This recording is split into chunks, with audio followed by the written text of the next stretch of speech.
प्रेम से बोलिए शंकर भगवान की जय, गौरा माता की जय, कार्तिकेय गणेश की जय।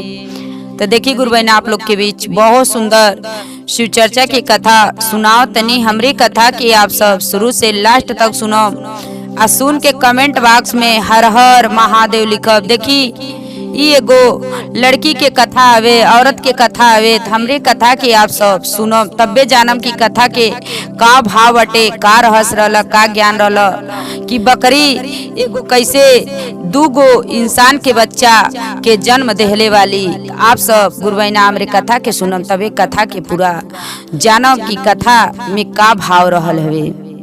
देखी गुरु बहना, एक गांव में पति पत्नी लोग रहल लोग, पति पत्नी रहल लोग, बेचारी के एको बाल बच्चे ना रहने, एको बाल बच्चे ना रहने। 10-12 साल बीत गए, 10-12 साल बीत गए, एगो बेटी पैदा भैली, एगो बेटी पैदा भैली। पति पत्नी दोनों जानी लोग सोचे लगल कि का भगवान देहने त काहे बेटी देहने है, इतना दिन के बाद देवो कहने तो एगो बेटी देहने आ बेटा ना देहने। आखिर में कि हमन के देखभाल करी, इनकर त कैसो शादी विवाह कर देवल जाई, अपने घरे चल जाइए तो पता नहीं इनके ससुराल के लोग कैसन रही कैसन ना रही, लोग आवे दिलो कि ना आवे दिलो। देखी बेचारी पति पत्नी दोनों जानी लोग यह सोचता लोग कि अब कैसे हमन के दिन समय अब हमन के कैसे कटी। आ एक तो बहुत लोग गरीब रहलो, देखी गुरु बहना बहुत गरीब रहलो। सोचा लोग अरे बेटा अगर जन्म ले रहते हैं तो कुछ पढ़ौले लिखौले रहती कि अपन जाके कहीं कमैले रहते हैं तो अपन घर दुआर बनल रहत, अपन रहल रहते बढ़िया से, उनकर शादी विवाह हो गई। लेकिन बेटी भइल वाली तो कैसे अब हमन के दिन पार होई, इनकर शादी विवाह इतना पैसा तो हमन के लगे बटलो ना बा कि इनकर शादी विवाह कैसे हमन के करल जाए। देखी पोस पाल के ते कैसो दोनों पत्नी पत्नी लोग दोनों जानी लोग पोस पाल के तो अपने बेटी के लोग सियान कह दे लोग।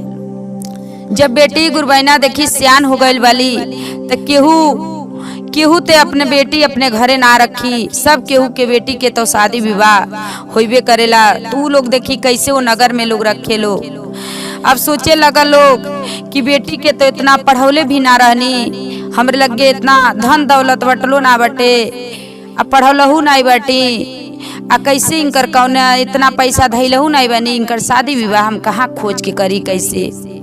देखी अपने समय के बारे में बेचारी पति पत्नी दोनों जानी लोग सोचता लोग कि कैसे इनकर शादी विवाह कइल जा आ कैसे का करल जा।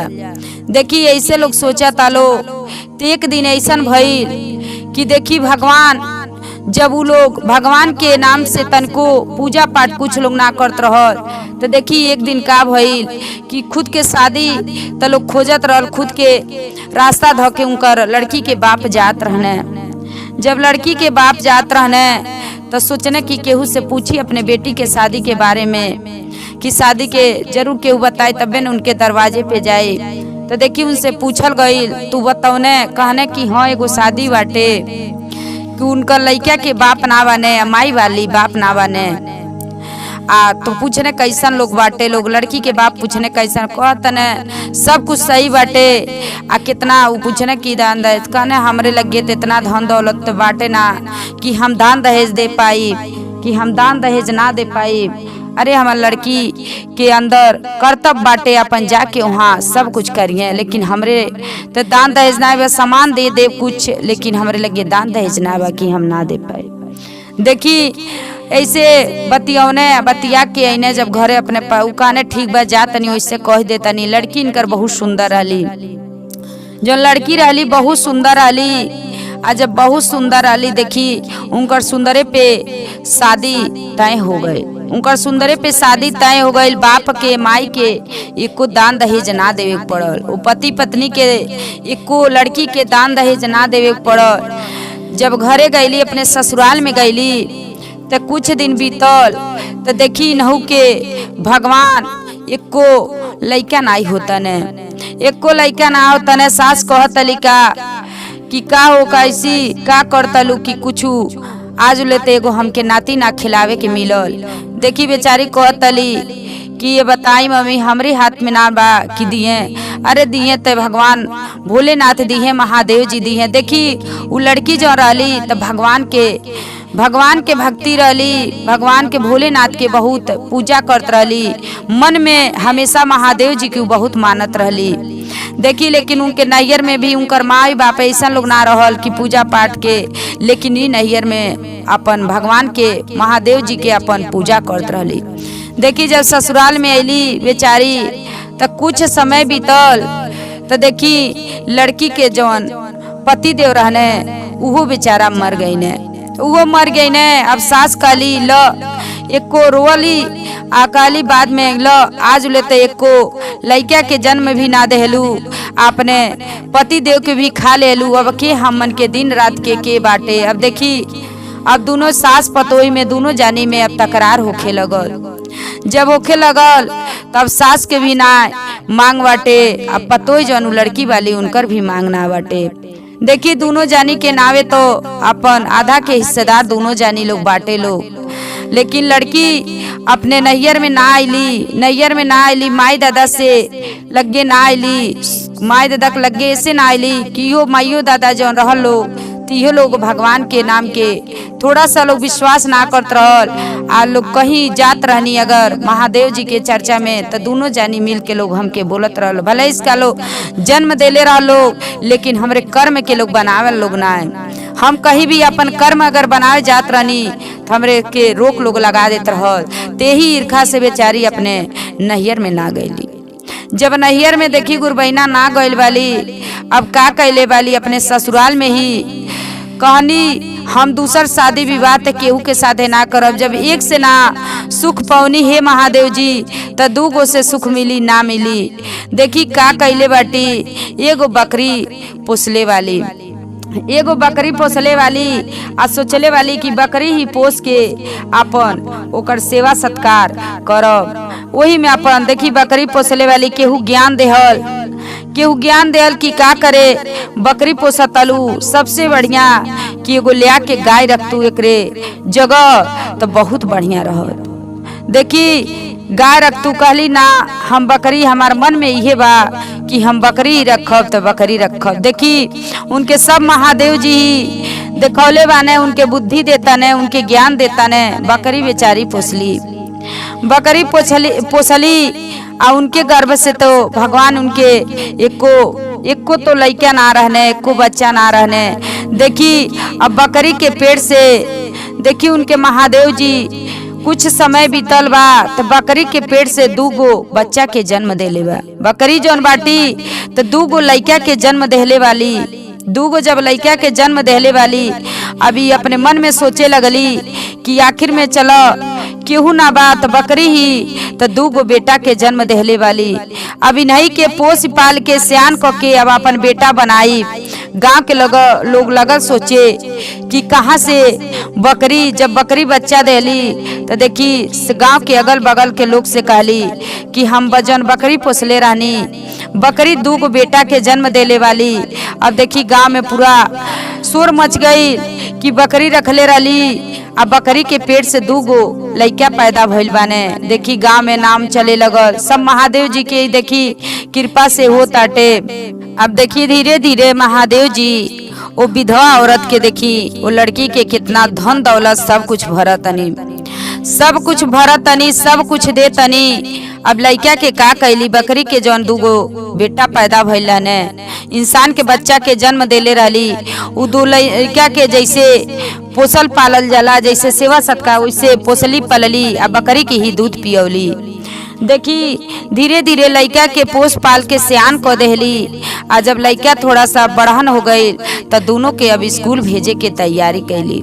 देखी दोनों के जब स्कूल भेजे के तैयारी कैले बाटी, स्कूल भेजत आली, धीरे धीरे अपन पढ़ा लिखा के दोनों जानी के सियान क देहली। आ दोनों जानी लोग सियान हो गइल बालो, अब दोनों जानी लोग कमाए लायक हो गइल बाटे। लोग कहली कि ये बाबू अब देखी कहली बकरी काहे से बकरी किन्नो बकरी ही जन्म देले रहली, लेकिन सेवा सत्कारी कैले रहली। इन्हीं के लोग माई कहे लो, इन्हीं के माई लोग कहे लो। ई लोग का जाने लो उ लोग कि हम बकरी के पेट से निकलल बानी, ना लोग जाने लो।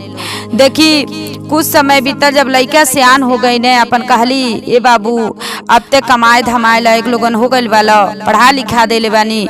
देखी दोनों जानी अपने महतारी के बात लोग मानल लोग, आ दोनों जानी लोग नगर में निकल गए लोग, कोनो शहर में निकल गए लोग अपन कमाए लोग। जब निकल गए बालो, अब जब कमाए लगल बालो, अब इनके इतना भगवान महादेव जी इतना धन दौलत सब कुछ भर देले बानी, सब कुछ भर देले बानी। अब सोचली कि दोनों लड़का ते सियान हो गइल बाने, अपन शादी विवाह करब दोनों जानी के।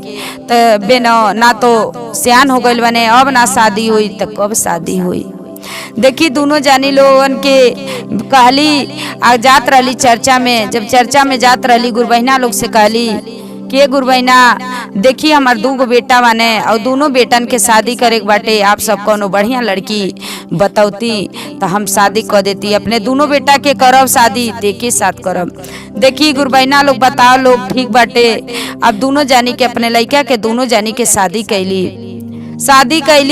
आ जब शादी कैली, ससुराल लोग दोनों जानी लोग शादी कैली। 2 पतोही अली घर में। जब 2 पतोही अली, देखी गुरबहिना बहुत खुश वाली कि हाँ हमार 2 पतोही आ गइल वाली। जब 2 पतोही आ गईली, तब अब दोनों पतोहिया सोचे कि काहे हमार सास एगो बकरी के अपने घर में रखले बाटी। आखिर में का करे, बकरी रखले वाली बकरी ना रखल जाला। अब दोनों जनी अपने सास के लोग कहता लो कि काहे बकरी रखले बानी घर में। कहली कि हम का तो अलोन से बताई काहे बकरी रखले बानी। ई बकरी अपने घरे ही रही, यही जा रही है, लेकिन ई ना कहत रही कि बकरी की ही पेट से दोनों ई जौन तुहार पति लोग हलो, तो दोनों बकरी की पेट से निकलल बा लोग, ना कहत रही, कब्बो ना कहत रही। देखी महादेव जी के लीला का बा। अब दोनों जानी लोग अपने सास से लोग कहता लो, सास बात ना बताओ तली। जब सास ना बताओ तली, अब दोनों जानी के रीस लगल बा।